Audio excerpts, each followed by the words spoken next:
सामना निर्णायक जर होत नसेल वेळेवर तर तो कंटाळवाणा होऊन जातो. प्रेक्षक हुल्लडबाजी करायला लागतात, कारण की त्यांना असं दिसतंय की इथे कुठेतरी मॅच फिक्सिंग झालेलं आहे. आता महाराष्ट्राच्या राजकारणाचा जो सामना चालू आहे त्याच्यामध्ये अशीच परिस्थिती आहे.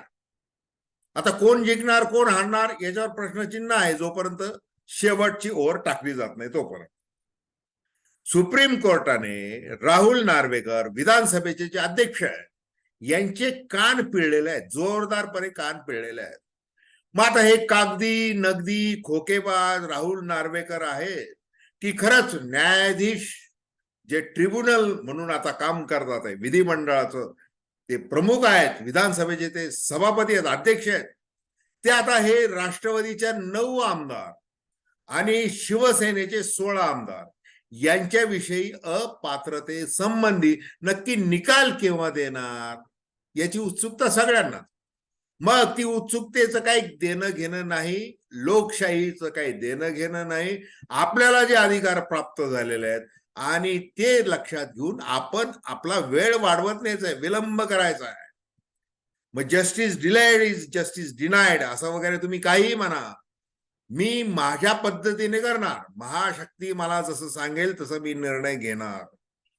आणि मग अशा परिस्थितीमध्ये सुप्रीम कोर्टाने ज्या वेळेला आज जोरदारपणे सांगितलं की राहुल नार्वेकर आपण विधानसभेचे अध्यक्ष जरूर आहात, आपल्याला घटनात्मक अधिकार जरूर आहेत, परंतु आता मंगळवारी तुमचं वेळापत्रक जाहीर करा आणि तुम्ही जे आतापर्यंत जे काही नुसतं टोलवा टोलवी जे केलेली आहे कागदपत्रांची ती आता थांबवा, तुमचं वेळापत्रक आम्ही स्वीकारत नाही असं थेट सांगून टाकलेलं आहे.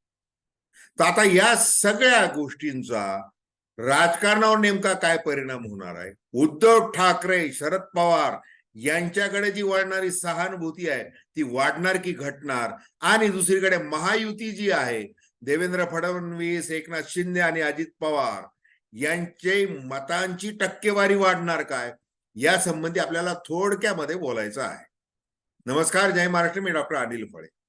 हे बघा, गेल्या 1.5-2 वर्षापासून म्हणजे जसं ठाकरे सरकारच्या ठेकऱ्या उडवल्या गेल्या, त्या कूटनीतीने उडवल्या आणि त्यानंतर जे सरकार अस्तित्वात आलं त्या एकही दिवस असा गेला नाही की तू मय असं जोरदार काही महाराष्ट्राच्या राजकीय मैदानात झालेलं नाहीये.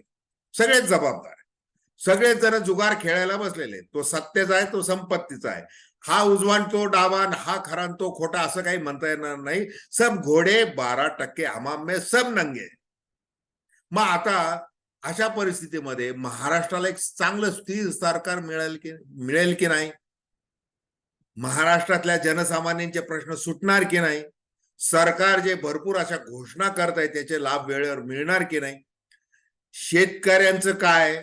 दुष्काळाची आजही परिस्थिती तीच आहे, बेरोजगारांचे लोंढे आहेत, आरक्षणाचा मुद्दा पेटलेला आहे, अनेक प्रश्न निर्माण झालेले आहेत.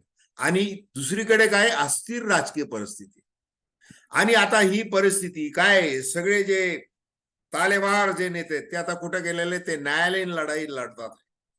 मग आता सुप्रीम कोर्टाने मनावर घेतलेलं दिसतंय आणि सुप्रीम कोर्टाकडूनच आता अपेक्षा आहे. जसं आता जितेंद्र आव्हाड, ते त्यांच्या तोंडी देव यावा म्हणजे बघा, ते सुप्रीम कोर्टामध्ये बाहेर असं प्रतिक्रिया देताना म्हटले की देवाने असं केलेलं आहे की शिवसेनेचे अपात्र आमदार आणि राष्ट्रवादीचे अपात्र आमदार यांच्याविषयी निर्णय घेणारी याचिका एकत्रितपणे विचारात घेतलेली आहे सुप्रीम कोर्टाने. आणि तेच आता राहुल नार्वेकर यांना ते सांगण्यात आलेलं आहे. त्याच्यामुळे हा देवानेच हे घडून आणलेलं आहे असं ते म्हटलेलं आहे. सुप्रिया सुळेंचा त्याला जोडही मिळालेला की हो ते देवाने घडून आणलेलं आहे. आता ही जी नीती आहे ही नीती कुणाचं काय करेल म्हणजे सगळं इथंच फेडावं लागतं असं आध्यात्मिक दृष्ट्या आपण मानतो. आता राजकीय दृष्ट्या इतकं असं डोक्यावर पाणी जातं, आपल्याला समोर सगळं दिसतंय की अशा पद्धतीने एकमेकांच्या विरुद्ध कुटील डाव टाकले जातात आहे, कोट्यावधींची खेळी केली जातीये, हे सगळं आपल्याला दिसतंय. तरी आपण हतबलपणे फक्त पाहत राहणे. हे राजकीय तमाशा जो 24 तास चालू असतो तो बिन पैशाने पाहता येतो एवढंच. मग आता सुप्रीम कोर्ट ज्या वेळेला राहुल नार्वेकर यांना असं सांगतंय, आम्ही 11 मेला निकाल दिला, की उद्धव ठाकरे यांचं सरकार जाणं आणि एकनाथ शिंदे यांचं सरकार येणं या संबंधी जे काही निकाल जी सुनावणी झाली ती 11 मेला आम्ही केली. त्यामध्ये आम्ही असं सांगितलं की विधानसभेला ते अधिकार आहेत. काय कोणते अधिकार आहेत? की जे उद्धव ठाकरे यांच्या शिवसेनेने ज्यांना अपात्र ठरवलं, ज्यांना पक्षातून काढून टाकलं, त्यांची हकालपट्टी केली, त्यांना अपात्र ठरवावं, विधानसभेने अपात्र ठरवावं. मग त्यावेळेला तत्कालीन जे उपाध्यक्ष होते नरहरी झिरवळ त्यांनी ते नोटीस पाठवली त्यांना अपात्रतेची. मग त्याच्यावर निर्णय घ्यायचा कोणी? तर त्या काळामध्ये हे आपले राहुल नार्वेकर ते आले बहुमताच्या जोरावर. मग त्यांच्या हातात ते सगळं आलं, सूत्र आली ती. मग आता काय, मग थेट मुख्यमंत्रीच हे कायम राहणार हे त्यांनी सांगून टाकलं. म्हणजे थेट त्या शब्दामध्ये जरी सांगितलं नाही तरी त्यांची जी एकूण जी कायदेशीर त्यांच्या भाषेतली जी वर्तवणूक आहे ती आता खटकणारी आहे. आणि मग उद्धव ठाकरे यांनी सर्वोच्च न्यायालयाकडे ही याचिका ती याचिका करत करत अखेर आज कुठेतरी जरा जोश निर्माण झाला उद्धव ठाकरे यांच्या गटामध्ये.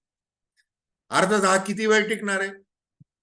आता उद्धव ठाकरे चूक की बरोबर राजकीय दृष्ट्या काय झालं वगैरे त्याच्याविषयी आपल्याला आत्ता बोलायचं नाहीये, परंतु त्यांना सहानुभूती मोठ्या प्रमाणात मिळालेली आहे आणि ती सहानुभूती एन कॅश करण्यासाठी ते वेगवेगळ्या पद्धतीने खेळत आहेत त्यांचं.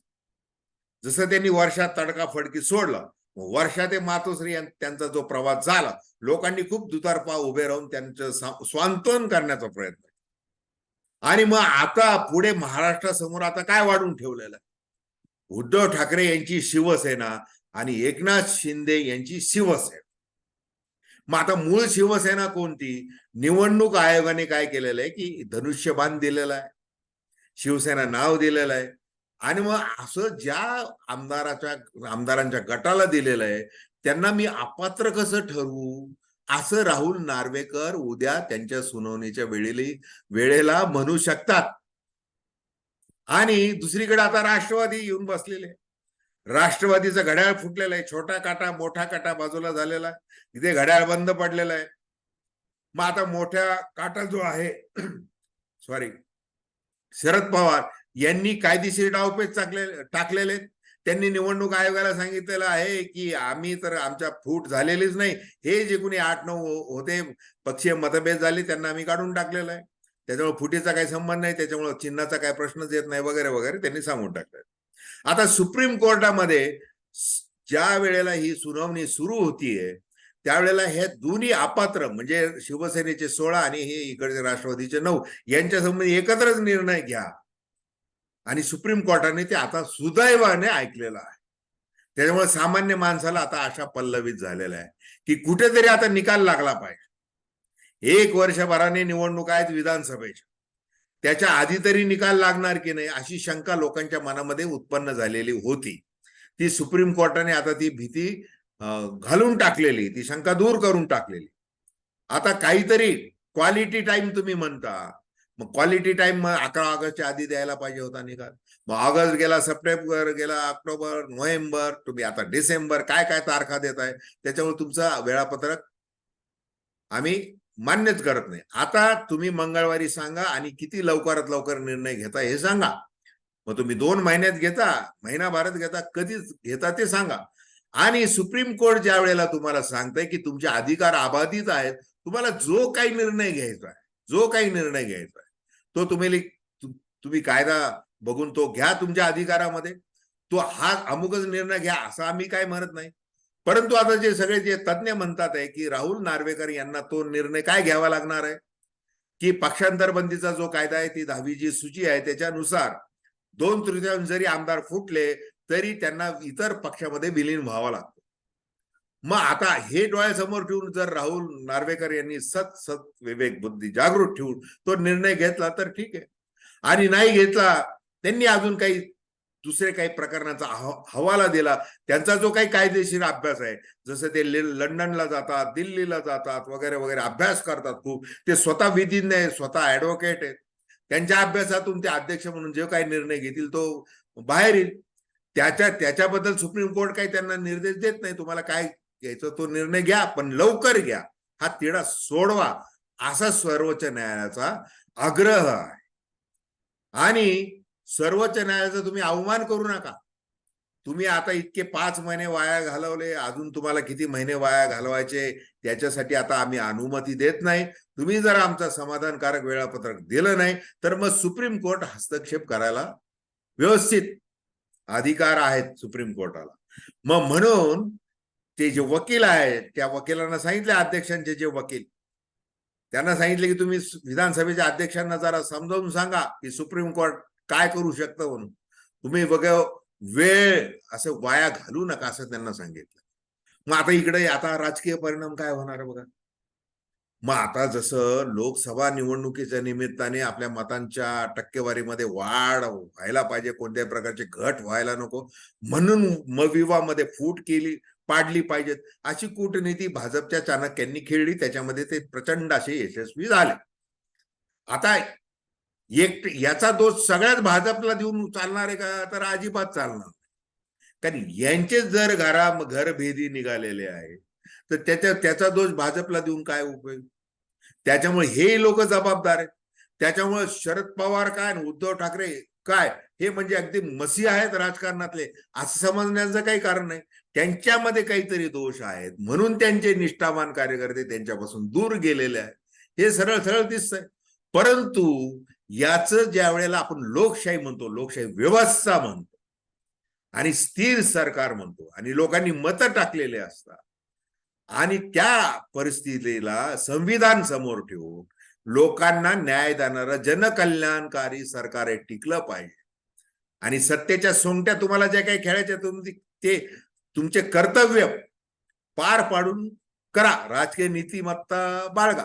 परंतु आता तुम्ही कमरेचं सोडून जर थोई थोई नाचायला लागले आणि मग काय संविधान राहिलं, काय ते सरकार राहिलं. तुम्ही व्यवस्थेलाच धोका निर्माण केलेला आहे. मग तो व्यवस्थेला धोका जो निर्माण केलेला आहे आणि तुमची ही जी काही त्या अर्थाने राजकीय जो दहशतवाद माजवला गेलेला आहे त्यामुळं सामान्य माणूस त्रस्त झालेला आहे. तो निराशेच्या गर्तेत गेलेला आहे. एकतर उच्चभ्रू अनेक जण पूर्वी आता नोटांचा वापर करतात. आता नोटांचा वापर करतात निवडणुकीमध्ये. म्हणजे काय करतात ते नन ऑफ दी अबव नोटा. आणि बघ आता तुम्हाला निवडून यायचंय यासाठी तुम्ही काय करणार, गांधी छाप नोटांचा, खऱ्या नोटांचा वापर करणार. तुम्ही श्रीमंत आहात, तुमच्याकडे एक जण म्हणतोय त्यांनी 50 खोके घेतले, 50 कोटी रुपये घेतले, यांनी घेतले त्यांनी घेतले. बरं ईडीचे जर आरोपपत्र जर नुसते पाहिले तर किती कोटींचे ते आरोपपत्र. आणि तुम्ही संपत्तीचं जे विवरण देता त्याच्यामध्ये काय देता आणि प्रत्यक्ष काय तुमचं राहणीमान आहे. परवा एका आमदारांनी मोठा एकदम आलिशान असा फ्लॅट घेतला. तो स्वतःच सांगतोय मुलाखत घेणाऱ्याला की मी हा काही हरामाच्या पैशातून घेतलेला नाही. अरे विचारलं नाही तरी तू का सांग.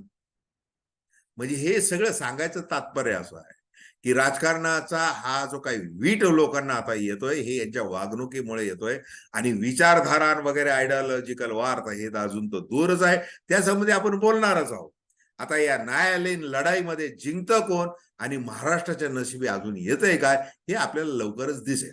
तर धन्यवाद. हा व्हिडिओ आपल्याला आवडला असल्यास अवश्य शेअर करा, सबस्क्राईब करा आणि आपल्या प्रतिक्रिया बिनधास्तपणे नोंदवा.